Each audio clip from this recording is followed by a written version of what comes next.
So, Josh, if you recall in episode 1, we decided to have you interview me about a topic that I was interested in. Mm-hmm. So I thought I would reciprocate. When you brought this topic to me, I had to admit I don't know anything about it. So you were passionate about it and you find it interesting. So what is it about this specific topic that you find interesting? Yeah, so some listeners might have the same experience I've had over the years where for some reason the more you go through like recommended videos on YouTube or something like that, it's like you've seen an increase in alternative medicine and suggestions from people who are talking about how they've cured their ailments. You know, you drink my smoothie or do this, and a lot of increase in advertising and everything for alternative, vitamins and supplements. So I thought it would be really interesting to dive into alternative medicine, the effectiveness, the potential risks, what the medical community says, and so on. You're listening to It Might Be Interesting with your hosts, Josh Levy and John Walsh. Now, there's an endless amount of information out there on any given topic. And sometimes you just need somebody who can extrapolate it in a way that might be interesting.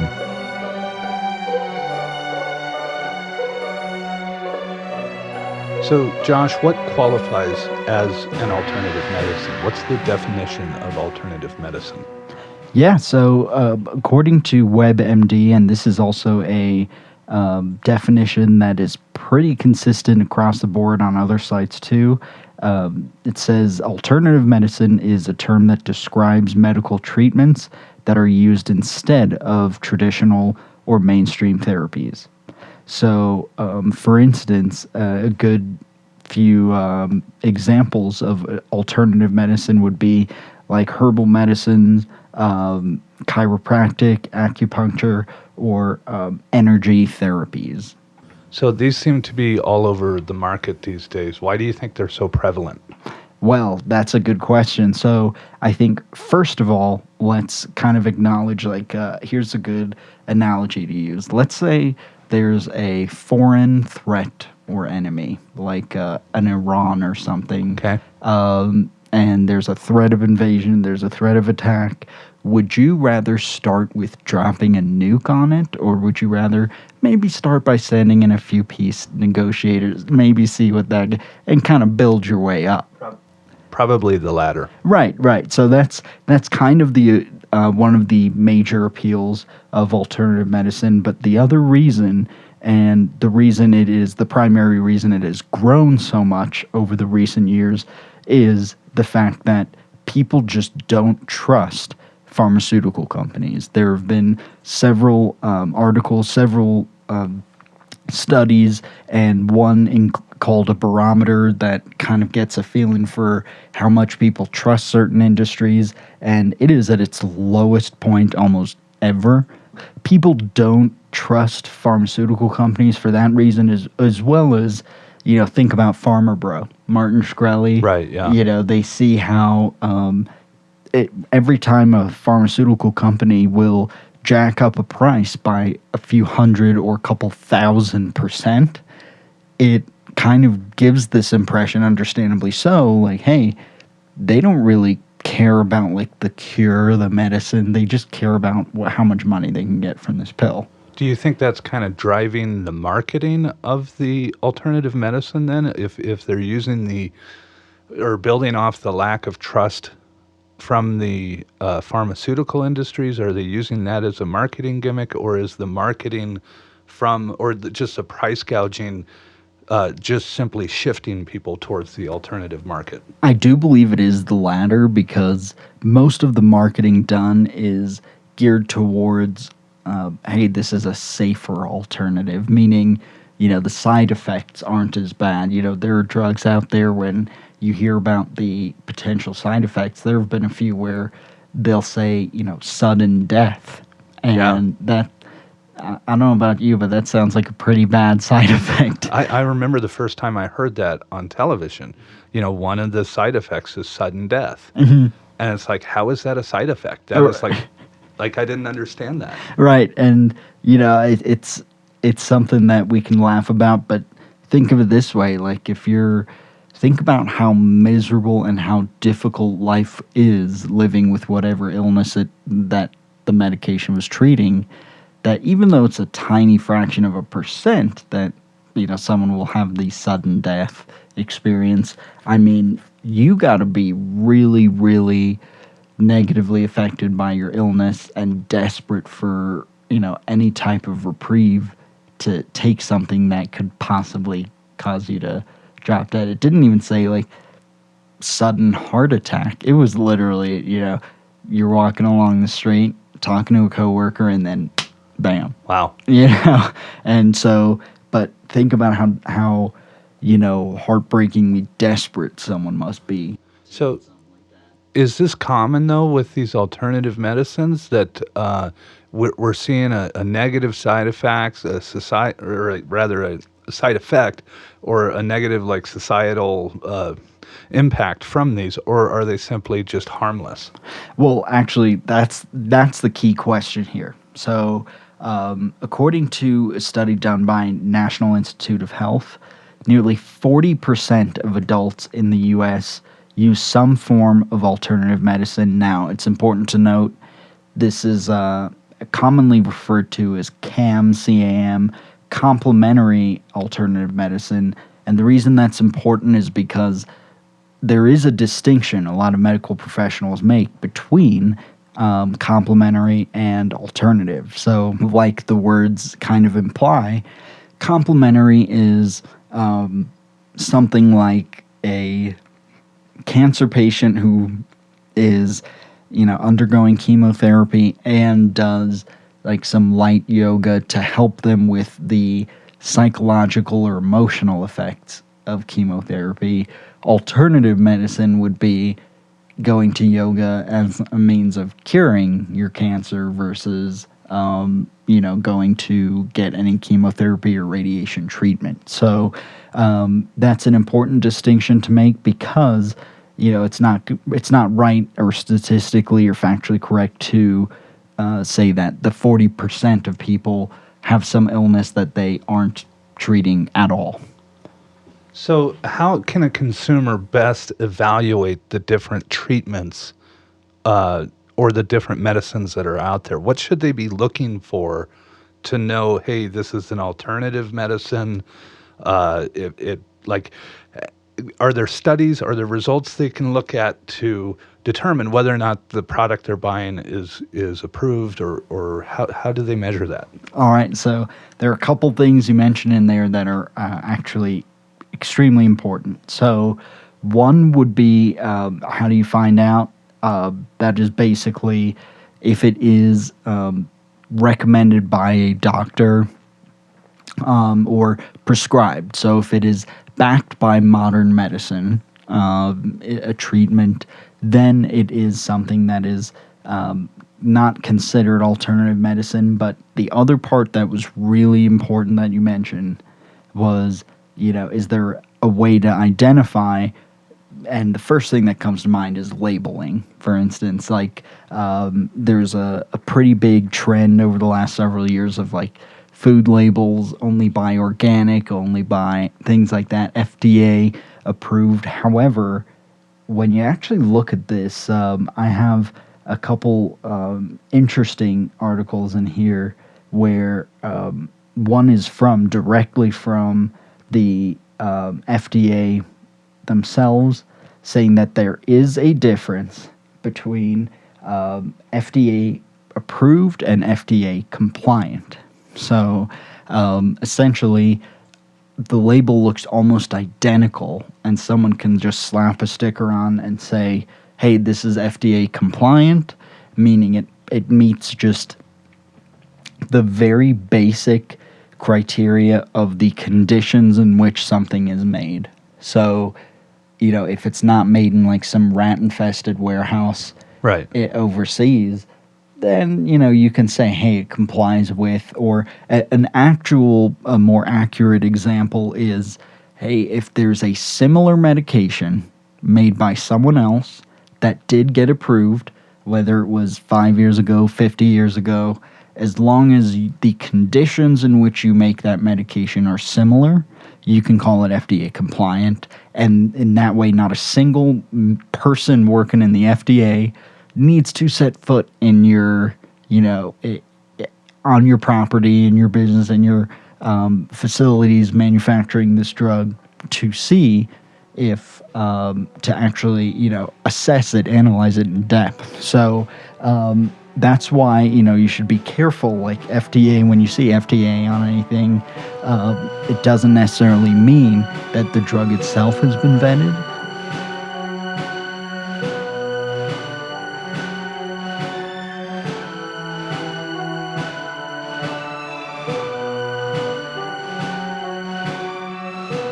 So I guess my question is, I see a lot of advertisements that say, this product is found high up in the Andes by the indigenous people of Peru, and they've been using it for centuries to cure this ailment or that.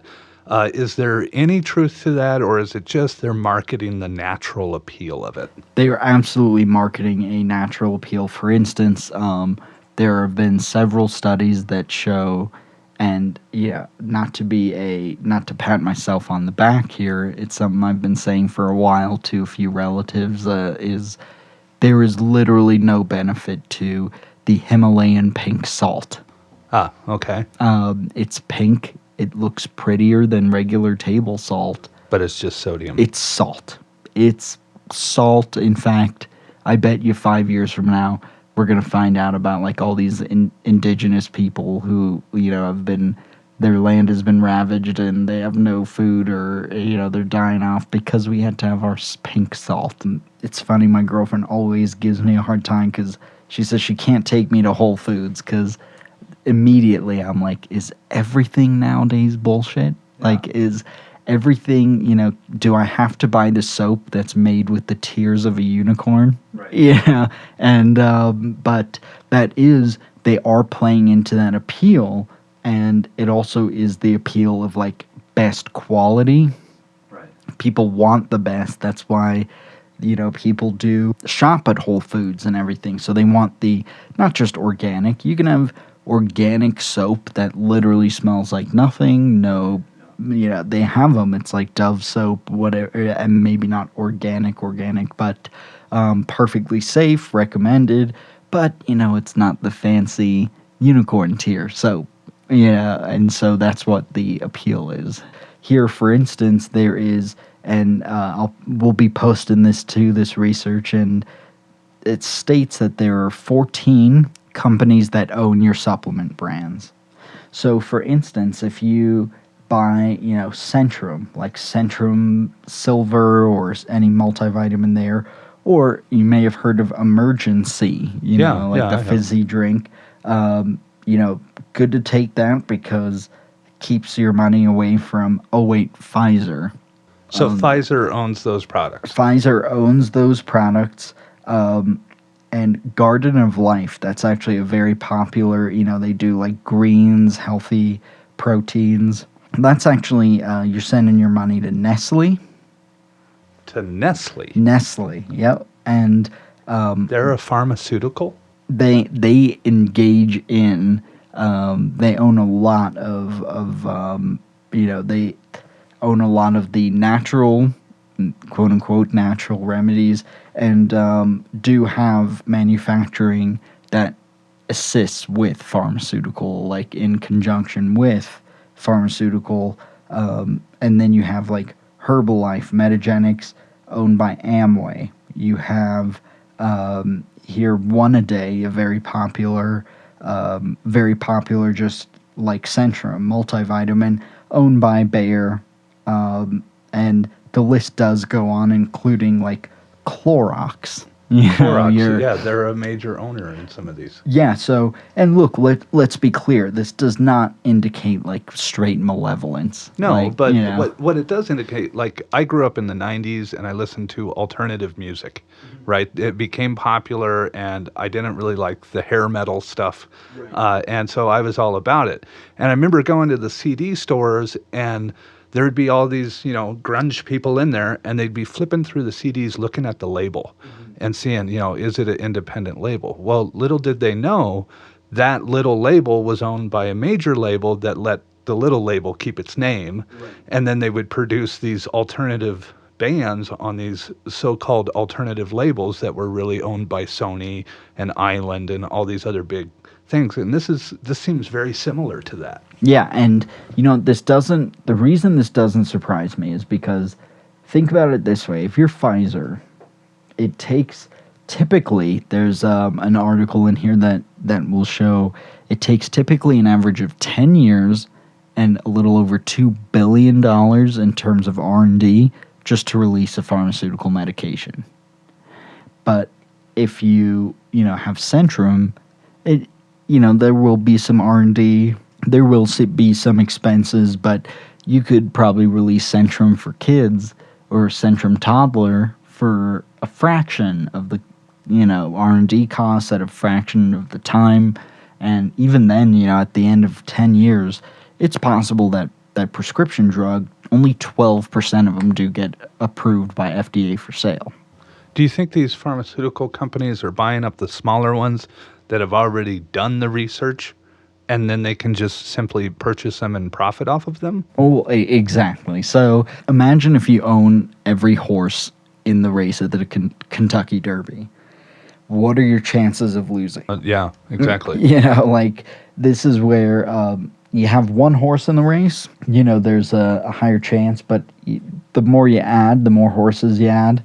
And a lot of these big companies like Procter & Gamble, Pfizer, Bayer, these are some competitors, which again is not inherently malevolent, but if your competitor starts buying up some natural remedies and multivitamins, do you think you're just gonna sit there and not do it too? Right. You're gonna hop on that. I think to me, the one thing I do dislike about this, and I'd like to get your thoughts on, is when I saw this, I had no idea. I do feel like, at least from what I've seen, there might be some kind of indicator on the label, but nothing prominent enough that tells me when I buy that Centrum or Emergency, there's nothing that clear that says it's owned by Pfizer. Yeah, I mean, a lot of times you would think the parent corporation would be listed in there. But again, that's probably, I would think, a result of deregulation. Yeah. They're not required to do it, so they simply don't do it. Yeah, and a good friend of mine who is very anti-regulation or more believes, consumer will make the right choice, or the market will self-regulate. He believes that his argument, when I was talking to him about this, was several years back when there's a period of a few years where Ford owned several companies, including Jaguar and Range Rover. He said, that was common knowledge among car people, but not really for non-car people. And he said, what do you think it would have done to the sales of the Range Rover if they slapped a Ford logo on it? Right. And how much do you think consumers cared? And I said, that is a good point, but this is also something you're ingesting, putting in your body, and yeah, it's a little different because you're not consuming a motor vehicle. Right. You're consuming something that you think is going to have an effect on your health, a positive effect. Yep. And you think it's an alternative to the high-priced pharmaceutical company, which you may not agree with. Therefore, you seek out the alternative, and now you're purchasing their same product. Right. It's almost the equivalent of, imagine finding out, and this does happen, imagine finding out the prescription your doctor's been writing wasn't even what they recommended. It's just what someone else told them to write. It's the drug that someone else was providing. So, and in general, I do believe, even if you're someone who goes, cool, that doesn't bother me, I think it's still a good product, fine. I think it's about understanding, and you should know, and especially someone who's like, oh, I want to know if it's organic, I want to know if it's farm to table, It's like, don't you also want to know? Yeah. It's hard for the buyer to be aware when it's not labeled in a way that they can become aware.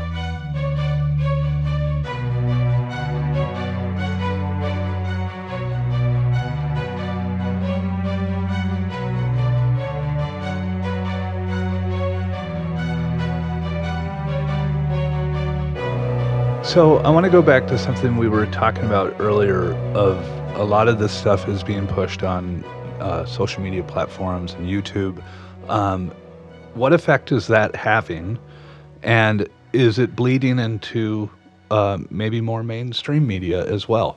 Yeah, so for instance, I'm glad you mentioned mainstream media, which we'll get into, but yes, this has become a large problem within YouTube. So it's everyone from someone trying to sell you their product. It's a great way to try to get you to buy my product without having to pay a bunch of money to a TV show to run an ad. And you can run a 30-minute ad, instead of a 30-second one. So there are a lot of people who do that for that kind of purpose, but there are also a lot of people who, maybe have some type of ailment like arthritis that have prevented them from having any semblance of normalcy in their life. They change their lifestyle a little bit. It helps them so much, which is great. But they'll go on and do some YouTube channel about, hey, here's what you do, here's what you do. But that is very risky because you are promoting a lifestyle and diet change to people without, A, having any medical background, and B, without even knowing. I mean, imagine a doctor prescribing something to someone they've never even seen or met, let alone, not a patient, Yeah, because it kind of, to broadcast it in such terms can really affect the people that are the most vulnerable, the people who are the most desperate, looking for a solution that maybe medical science hasn't provided. And then they see somebody on YouTube that speaks with such authority about a specific product. I would assume that may motivate them to do something that may be against their own interests. Yeah, exactly. So, I mean, you'll have someone like that or someone who's experiencing side effects that suddenly are feeling like the side effect is kind of equivalent to the benefit. And then, imagine someone's on like an antidepressant or something. They're experiencing like the significant weight gain. They really don't like that. It's gotten to a point that's kind of out of control for them. And suddenly they see like an alternative to help your depression. You do not want someone suddenly going off of their depression meds. And the problem is someone might argue, hey, look, they should talk to their doctor. And it's like, well, look, this is someone who's probably gone to the doctor 50 times, 100 times, tried a million things, and they are desperate for just a tiny bit of normalcy in their life. There's an article in The Guardian that mentioned why media coverage of alternative cancer cures is dangerous. And this is where The Mirror reported a story of a 34-year-old breast cancer patient who refused all the surgery, chemotherapy, and all treatments of modern medicine, refused them entirely, opting for, some juicing, extreme kind of diet and regimen, and her cancer was cured. But the problem there, a lot of the reason this just enraged a lot of doctors is there are so many factors that go into someone's survival. When they say like you have a 50% chance of survival, it is not just based on the cancer you have and the progression. It is based on like family history. It's based on genetics, based on DNA, based on your lifestyle, based on so many different things.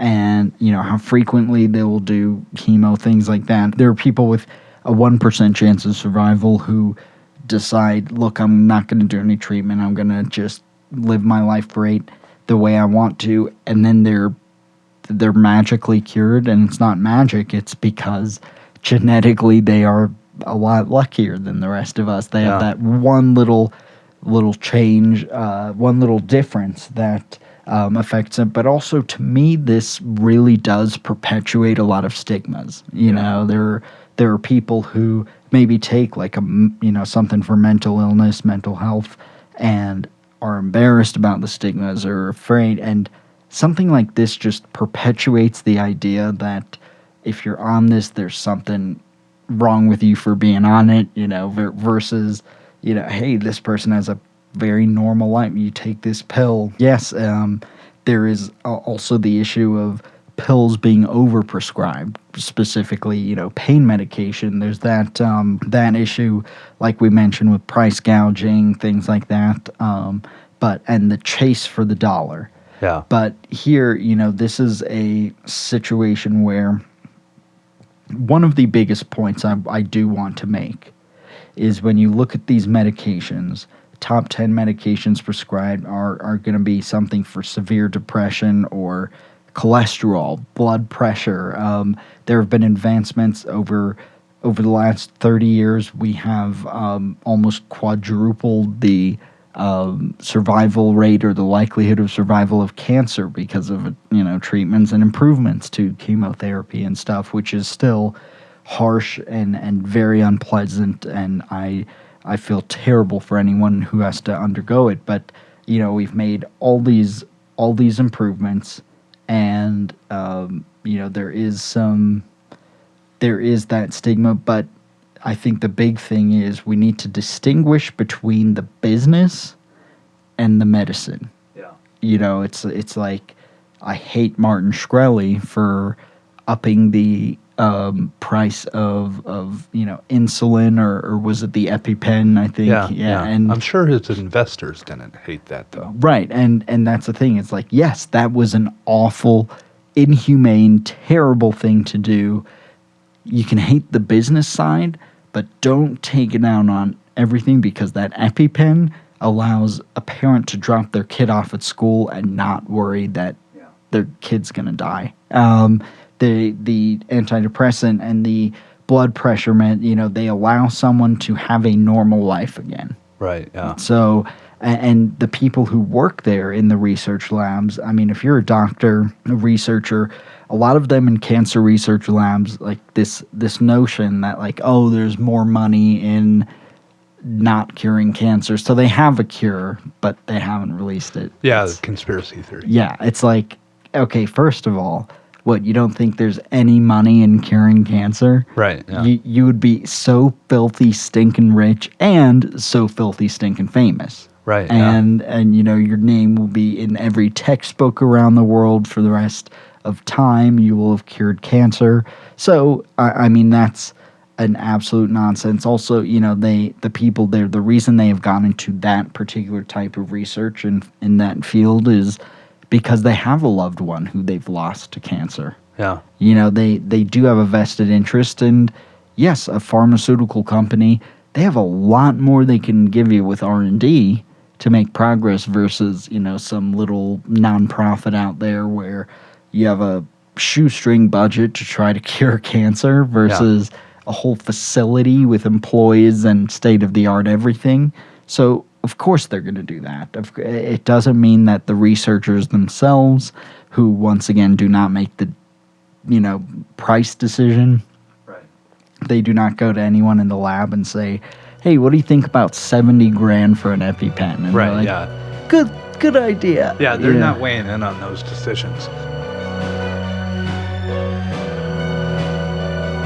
So, listeners, a lot of times what me and Josh do is we share documents over a Word file on Google, and we get all this statistics and data and stuff. And there's one in here that you dropped in, Josh, from Hopkins Medical, and I was just reading through it, and it's talking about multivitamins, which I always thought were, harmless. And right. It says an analysis of research involving 450,000 people found that multivitamins did not reduce the risk of heart disease or cancer. It goes on to say that a study tracked the mental functioning of multivitamin use in nearly 6,000 men for 12 years, and it didn't reduce any risk for mental declines, or it didn't necessarily help in the way it was intending. Right. And then lastly, they did another study with about 1,700 heart attack survivors. And the rates of heart attacks and heart surgeries and death were similar to a group that didn't use these multivitamins. Right. So what can you tell me about multivitamins? I mean, they seem to be very popular. A lot of people take them. And are they just a placebo, or what's going on with them? Right. So, for instance, yeah, these show that multivitamins don't work. But at first, this was something where I also thought, like, wait a second, come on, really? Like, they don't do anything? And I had a hard time because I believed that they worked. And you go in and what they'll discuss is that, yeah, there's a reason. Like, do you need calcium? Yes. Do you need magnesium and iron and all this? Yes. Do these have those things? Yes. But, actually, digesting them and into a means that can be soluble in your bloodstream and utilized is actually, very complicated process. Like, there's a reason why they say you have to get it through dietary changes. Like, even a tiny side salad will have a lot more benefit than a lot of multivitamins because of how it, like, binds to proteins in your body and everything. And once again, I'd love to get people's input because, especially if you're more of a medical expert. What I found interesting about this article from Hopkins is they say that all of these things that people are searching for in multivitamins can really just be found in a healthy diet. Yeah. If you reduce saturated fats, increase whole grains, and get your fair share of omega-3 fatty acids, that is more beneficial than going out and buying these vitamins. Are you seeing other research that confirms that? Exactly. So there is another article we'll have up there, and this is one based on research compiled and displayed with WebMD that also suggests, like you mentioned, even a tiny bit of fish is going to have more omega-3 fatty acids than all the pills you can take in terms of soluble, digestible, omega-3s and stuff like that. So they do say, look, you don't need to be. In fact, a lot of doctors will recommend against doing any extreme diets like Atkins or anything, but they say, look, you need iron, you need B12, you need things like that. Just have a little bit of meat. Yeah. And I know there are some vegan alternatives, vegetarian alternatives that are out there that are kind of spirulina and things like that, which you can use too. And they'll say, look, there are a few things. Have a balanced diet. That doesn't mean you can never, ever have that burger from McDonald's. Right. That's the thing about a balanced diet is you hear the word cheat day, and, it's kind of used as a joke, but it's like, no, it's the reason people are, unhealthy and so overweight and everything isn't because they aren't eating organic or taking their multivitamins, rather. And it's not because, the vegetables they are eating aren't organic. It's because they aren't eating vegetables at all. Yeah. A lot of processed food. Right. Or the only vegetable they have is potato in the form of a French fry. Yeah.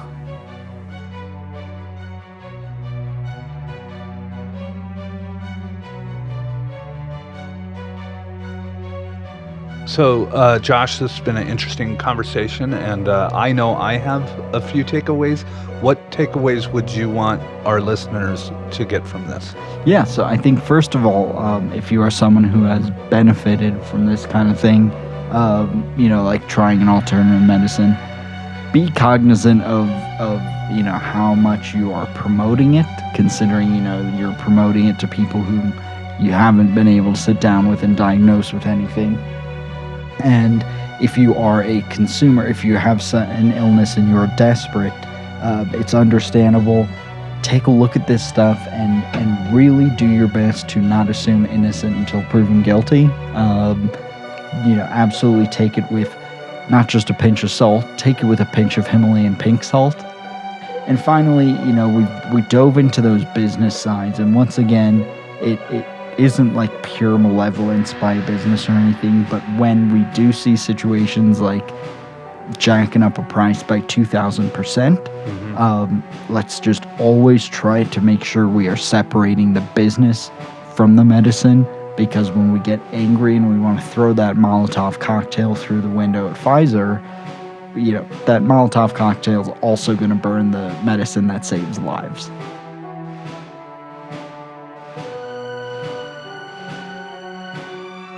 Listeners, we just wanted to take a moment and thank you for listening to It Might Be Interesting. We know we have quite a few loyal listeners, and we'd love hearing your feedback and comments. So please send us your feedback at thoughts@itmightbeinteresting.com. And also, please feel free to share an episode with friends and family. We hope that when you do, they too will find it interesting. Thank you again, and we'll be back next week with more content that we find interesting.